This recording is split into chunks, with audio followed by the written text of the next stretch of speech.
Welcome along to Obsession Engineering, where recently there's been a couple of significant things have happened. The first one, and one I'd like to thank you for a lot, is the channel has hit 25,000 subscribers, which, if I'm honest, I find completely bonkers. Because when I started the channel, it was basically a bit of fun. The first videos I really did were either onboard videos, or it was the trip that me and Eric and our mate Alan did across America that was really a bit like having a modern slideshow. I wanted to film a few bits so that we could look back at it in years to come and laugh at, firstly, how badly I edited videos, and secondly, just what fun we had on a trip. But since then, with COVID and other things happening, I've started making more videos, and bizarrely enough, you people actually must all have insomnia because you actually watch them, and that is fantastic, and I'd like to thank you all for coming on this journey with me. And the significance of the 25,000 I will get to again in a few minutes. The other significant thing that has happened is we've started to get sunshine, and this is excellent. So I have actually been riding my bike pretty much all winter, and I've enjoyed getting out on two wheels. But something happened a few days ago that got me thinking. So I was riding to work and the sun was coming up in the distance, and it was of course slightly blindingly bright, but it was wonderful to see the sun rising. And it reminded me that a couple of years ago I did the longest day challenge. And this is Land's End to John O'Groats in a day on the longest day of the year, on bikes that cost less than £600, if I can speak properly, and the route doesn't include any motorways. So it is a proper challenge of jeopardy, endurance, navigation, and actually making your bike hold together. The idea is that you try and do it in a day.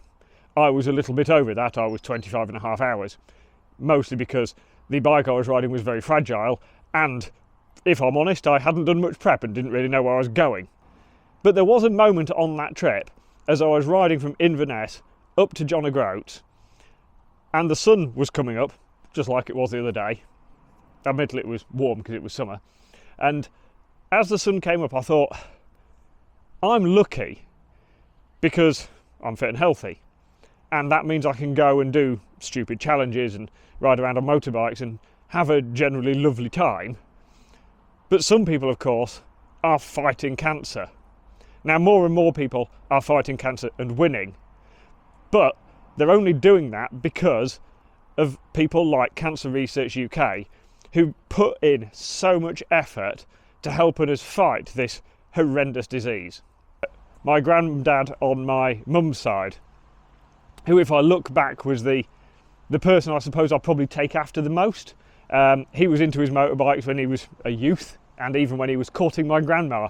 They used to go out on his Scott and sort of, you know, ride around the Lincolnshire countryside, and when they did fall off they had to pretend to her mum that she hadn't been on a motorbike, which I still find to this day quite amusing.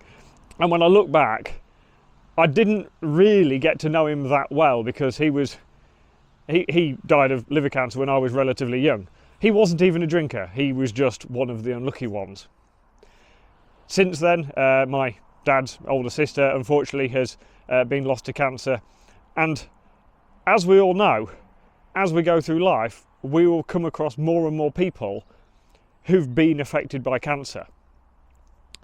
And so because I'm one of the lucky ones that I'm still fit and healthy and I can go and fight against cancer, that is exactly what I'm going to do. I'm going to take on the longest day challenge again. This time I am actually determined to do it in a day, and of course it meant I had to get a new bike. So we'll get to the bike in a minute, but I think we ought to step back to why the 25,000 is relevant. I'm going to do Land's End to John O'Groats on a bike that costs less than £600 without using motorways in a day, and I want to do it while raising £25,000 for charity. So just think, if you're one of the people who goes on today, clicks on the link I'm putting in one of the corners and donates, even if it's £1, hopefully a little bit more, in years to come, when hopefully not you, but maybe somebody in your family, maybe a friend of yours, somebody you know gets cancer, if they survive it, or if their life is really extended by the work of Cancer Research UK, you can sit there being quite smug that you helped them out. Right, and now onto the bit which we're actually really interested in. It's the bike that I'm going to need. So I'll be back in just a second. So 3, 2, 1. Ta-da! Yep, that looks like it's definitely in budget. If I'm honest, I've been quite lucky finding this bike. I went to see my friends at B&B Motorcycles in Lincoln, and while I was talking to Gary the mechanic, I saw outside this, which, if I'm honest, especially from the angle up here, is really, really ugly. And I said to Gary, what the flipping heck is that doing here? And then there were several conversations, and now I own that really ugly thing that was sat outside. But if I'm honest, Pete, who owns B&B's, has been very kind to me, because I think a couple of days in the workshop this would have been well over budget. But there is a reason he was willing to sell it. And the biggest reason is it doesn't work. And that could be significant. The main reason it doesn't work is because it hasn't been used in at least 10 years. The last MOT, 10.5 years ago, it's done 48 miles since then. In the 5 years before that, it had done about 1,000 miles. The tyres date back to 2007. If I turn the ignition switch on, nothing at all happens. When I looked in the top box, there was a receipt for a bunch of flowers from Tesco's from 2010. So I'm hoping that I can breathe life into this relatively easily, because if I'm honest, this nearly maxed out the budget just buying it. So I haven't got much money to spend actually making it work. Luckily, the first thing it needs is a wash, because it's quite dusty, and luckily washing motorbikes is free. So I think we ought to wash it and see if when we're finished it's something a little bit better than that. So I've given the bike a wash and I've let it dry out in the sunshine, and that has brought me to 2 more points. Firstly, the weather outside today is lovely. It is t-shirt under the overalls weather now, and I can hear motorbikes going around outside. And I'm in here, working on a 1997 CB500 road bike. So, anybody who thinks I'm not making sacrifices in the name of raising money, you are wrong. I would love to be riding around outside today, but no! That needs some attention. The other thing I've noted is that underneath is a very good motorcycle. I have been very lucky to get that for the money. So I am going to do you a deal. Because I think that's worth more than I've actually paid for it, I am going to get it finished and I am going to do the challenge on it. And then, because I don't need a 1997 CB500, I am going to sell it. And I'm going to attempt to get as much money as possible for it. So anything I get over the 600 quid budget, I'm going to give to Cancer Research UK. And I think that's quite fair, because if I'm honest, by the time I've put some tyres in it and some brakes on it, which are allowed on top of the budget, this will owe me a bit. I mean, not a vast amount in the world of motorbikes, but I'm certainly not going to be making any money myself. So that's the deal. I'm going to spend sunny days, when I could be doing something better, fixing that, and then I'm going to make absolutely nothing off it. I might be an idiot, but it's for a good cause. So give me money, because it's worth it. A few interesting details I've noticed on the CB as well. We even still have a tax disc, only 10 years out of date, so that's not bad going. The fairing, which I think is awful, made by Pyramid, who are actually relatively local to us, and it's called Street Style.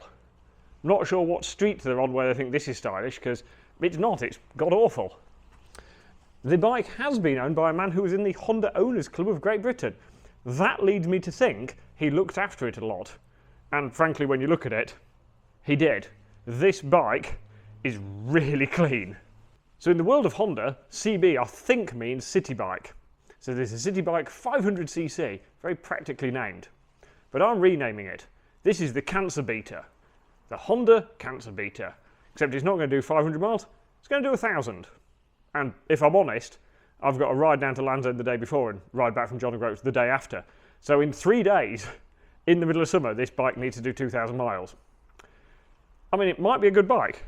That's still quite a task for a 28-year-old motorcycle. I suppose I better actually dig into it and see if I can make it live. Look how Honda this is. The seat has a hinge, so you can just lever it up and you can't drop anything. And I've only just noticed, there's a toolkit still in there. Genuine Honda toolkit in a CB500. I assume that was tyre pressures or something. That is not the battery out the bike, because I've already changed it. That is a battery out of a standard CBR 600, because we're in the midst of building some British Supersport bikes, and we've taken the lead acid batteries off those and put Alliant lithium on, and so we've got some of those. And because we don't do road bike work in here, we would never actually use that.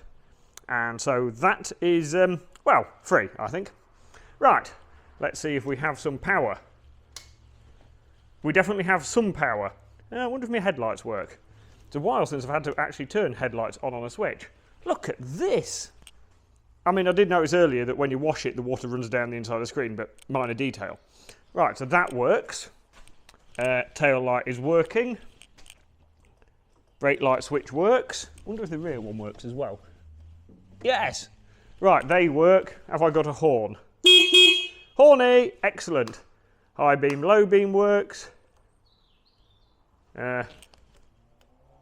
Indicators don't work. Right, never mind, not the biggest problem. Right, we'll turn that off for a minute. I wonder one thing. Will it turn over? I mean, it's not going to start because the fuel in it's at least 10 years old. But it'd be interesting to see if it actually turns over. Should we give it a go? Ready, steady. Right, it turns over. Right, today I feel like we're winning. So I think the next thing to do is have a look in the fuel tank and see if this is a horrible rusty disaster. The top's a bit dirty and it's dark. I need to go and get a torch. Right, torch down the hole.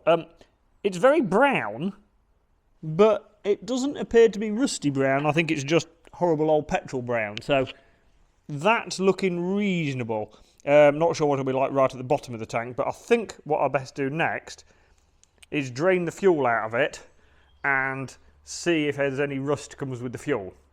And I can also tell you that absolutely stinks. A lot. Stuff from the 90s. Just amazingly easy to work on.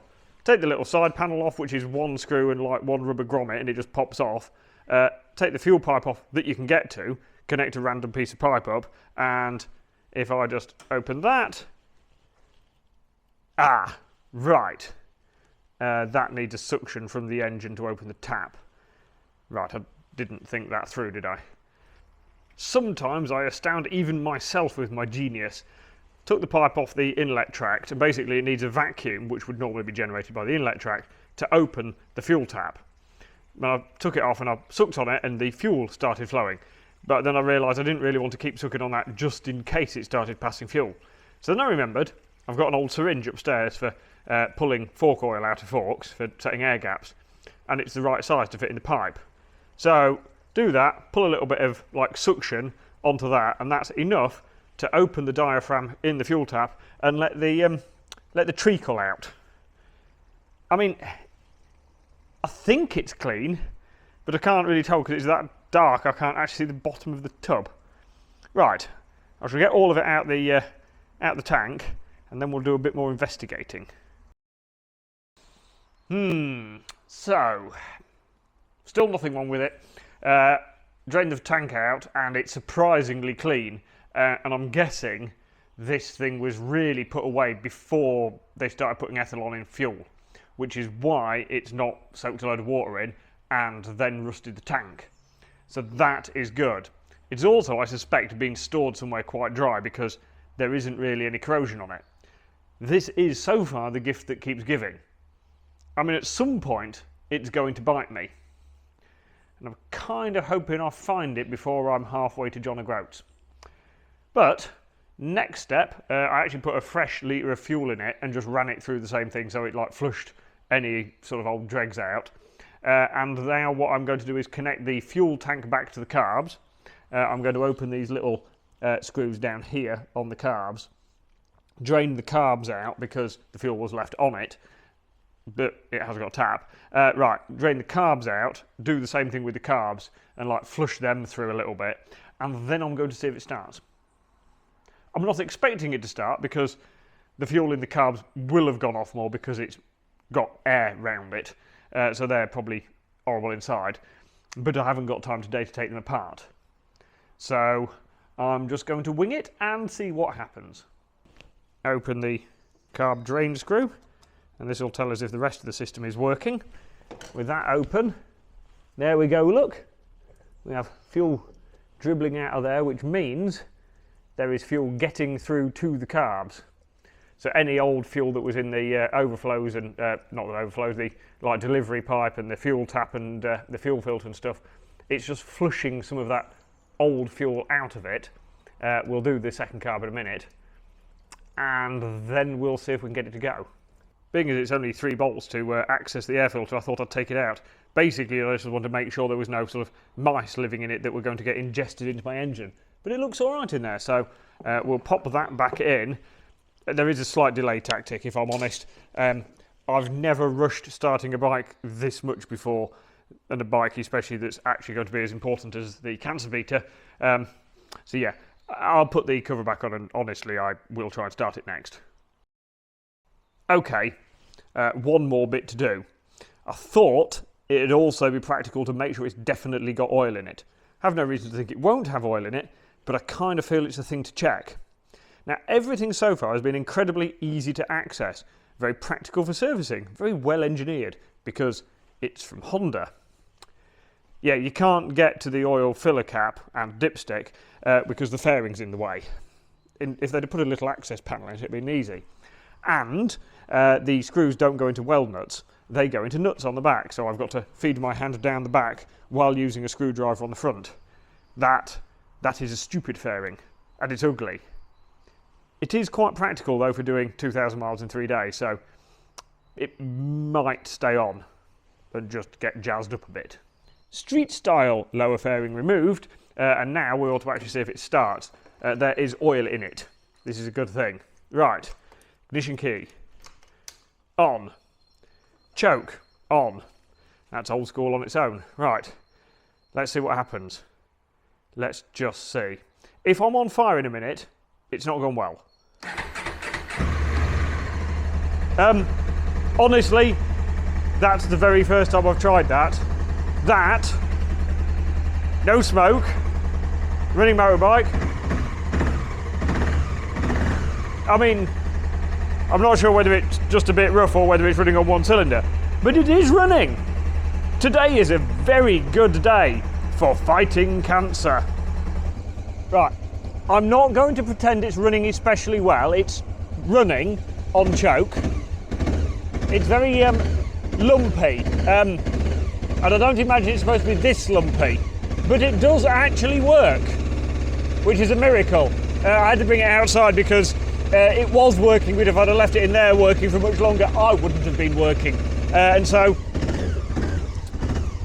before I declare today a complete success, I'm just going to see if it moves under its own steam. Choke is off, it doesn't tick over. Right. It runs, and it does ride. Doesn't ride well. The throttle's not really doing a lot because it's only really sort of on 1 and a bit cylinders. The first time I tried the back brake, it did nothing at all and then locked up solid, so I think it's fair to say they need a bit of attention. And yeah, soft, I think is the description as well. But it does actually work, which in itself is a bit of a miracle. I'm going to put it out there again. I've been lucky getting hold of that bike. Like I'm lucky to be fit and healthy, because there's plenty of people out there who aren't. So okay, I've spent a few quid and spent a day tinkering around, and it's actually been quite good fun really. But the reason for having that bike is so that I can do a challenge to raise money for Cancer Research UK. Because of course not everybody is in the position that they can just spend their day tinkering around and having a bit of fun. Some people, every day they get up, is a fight for their lives. And the good people at Cancer Research UK, they're doing their bit to help fight. And you can do your bit as well. So please, please, please click on the link in the description or the one in the bio, and please chuck us some money. If we can raise a big pot of cash for Cancer Research UK, they can change people's lives. So please get on, donate, and join me again next time when we'll be doing more tinkering with the old Onda. Thanks for watching.